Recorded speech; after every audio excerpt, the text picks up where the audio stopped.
A bit about the protest here today. Well, the protest you are seeing here today is because we are demanding that GECOM must respect the Constitution.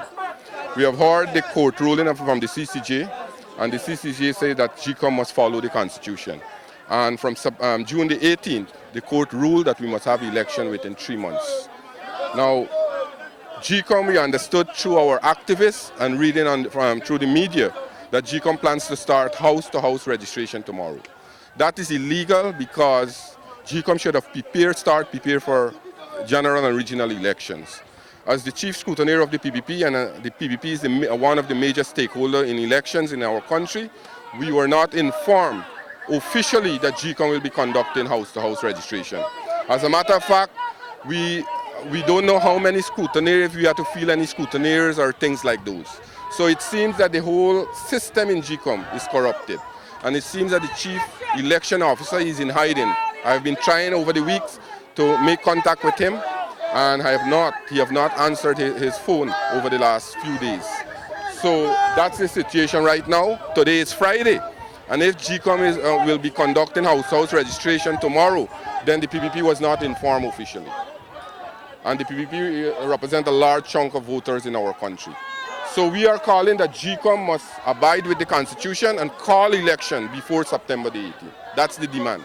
Well, we know the protest will add pressure on GECOM, but what more will the party do to actually block house-to-house registration? Well, there are other pressures that we must put, but we are still awaiting the president also to name a chairman of the Elections Commission.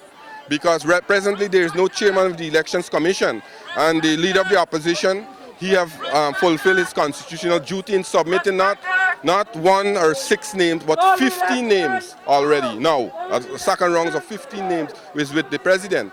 So he has the list there, and he should appoint a chairman immediately so that the work of GECOM must continue to arrange general and regional election. Do you think the president is taking too long in finding acceptability of the last 4 names the opposition provided to him? Yes, definitely. He's taking too long. There's a lot of time wasting, and we are not seeing that the president is acting in good faith as the courts recommended. The president is not acting in good faith. The leader of the opposition has reached out. He has submitted the name. He have had discussion with him. The president promised that within the end of last week, he will name a chairman of the Elections Commission. This is the end of this week, and we haven't seen, although the opposition leader have submitted to him a number of names, prominent person who will be neutral, person who has the integrity to manage GECOM. How long do you expect chairman should be named? What time? Well, we say immediately. The chairman should have named already. Do Immediately. you think that the act by GECOM to hold the house registration, commence holding house registration tomorrow, is applied to rig the elections? It's applied to delay the election. I think that to start house-to-house registration is applied to delay the election for the APNU AFC to have more time. That is not catered for because remember, it's a different scenario now, and we had a no confidence motion since the 24th of December, and as such we should have had the election since the 24th of March. Now the court has pronounced, all the courts, the highest court in our land, they have pronounced, and from June the 18th to September the 18th, within that period, we should have had an election, or we must have an election. Now GECOM must act, get their act together, and go ahead and plan for regional and national and regional elections. Tell me a bit why you're out here today, sir. Well, you know, this is a very important activity, and it comes at a very important time when the leader of the opposition has mentioned very clearly yesterday at his press conference that GECOM is acting against the Constitution and against the Caribbean Council of the Caribbean Court of Justice, excuse me. So it is very timely, and I hope that GECOM has recognized the strength of the force behind the statement of the opposition leader, that when he says that now is a time for action, it is indeed a time for action. It's important to make statements, it's important to make all these different speeches and meetings and so forth, but time for action is when the people must start marching on the streets. I was very disappointed with Mr. Ramjatan's statement when he made it, which he made in Barbies, about civil disorder in the country, and that he will take action against the PDP if it decides to create civil unrest. What is he indicating there? Is he indicating that he intends to use the security forces against peaceful protesters, or is he indicating that he intends to use thugs against peaceful protesters? People have a right to demonstrate, people have a right to protest. The police duty is to maintain peace and good order. And that is precisely what is happening here. So I wish to congratulate the People's Progressive Party, the opposition leader, and all the protesters for what they're doing here this morning. This is sending a serious signal to Mr. Granger, the APNU, the AFC, and to the international community as well. The international community must take note of what is happening here, because this means that the people are serious about having free and fair elections. And I think this is what Mr. Granger is aiming for. He wants to control GECOM. And if he only gets control of GECOM by having a chairman of his choice, all it means is that the rest means nothing, because it means that GECOM employs everybody.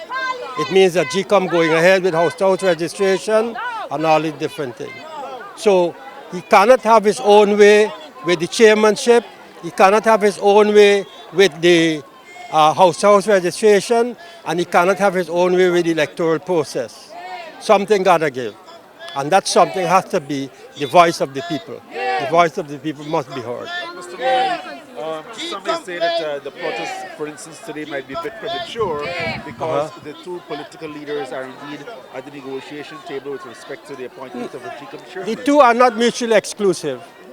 The two are not mutually exclusive. You can have talks going on while at the same time people are protesting. All they're doing is exercising their constitutional right. The two leaders are exercising their constitutional rights too, to talk. So people have the opportunity here, apart from Facebook and social media, to make their voices heard. And that is precisely what they're doing. So I don't think there's any contradiction between the two. So the protesters should not have awaited the outcome of the deliberations. The protesters are dealing with GECOM, and they're going ahead with the house-to-house registration as they announced. And as Dr. Jagdio said yesterday, they ought not to be doing that because the court has pronounced that we have 3 months in which to hold elections. If they go ahead with house-to-house registration, that's going to finish on Christmas Day. And then by the time that finishes, we're going into elections in the next 3 months or so. So Mr. Granger is having his own way. You cannot allow that. People's voices must be heard, while at the same time the leaders are negotiating. It's okay. Expended and taxpayers' money to go to the courts. The verdict is the same. Elections must be held. To try to derail the process of elections by house-to-house registration at this point is ignoring not only the cries of people, but is also threatening the fabric of democracy.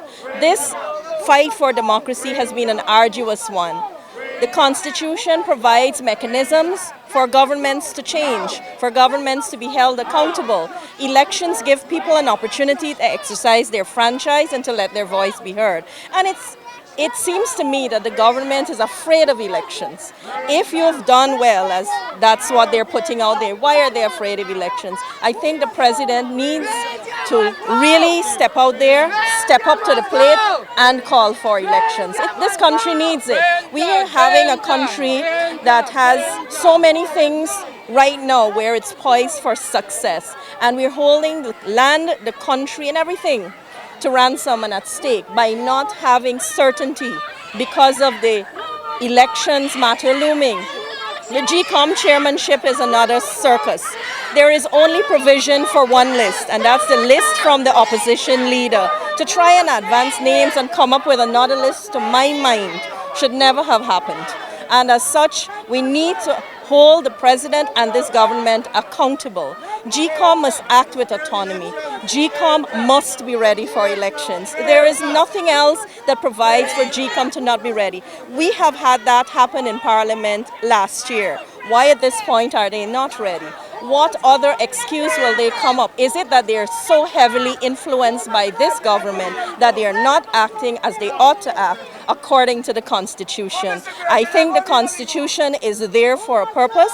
It has been crafted after a lot of consultation across the country. It is there to protect our rights and our freedoms as people, and the letter and the spirit of the Constitution must be adhered to. The cry is simple: call elections and call them soon.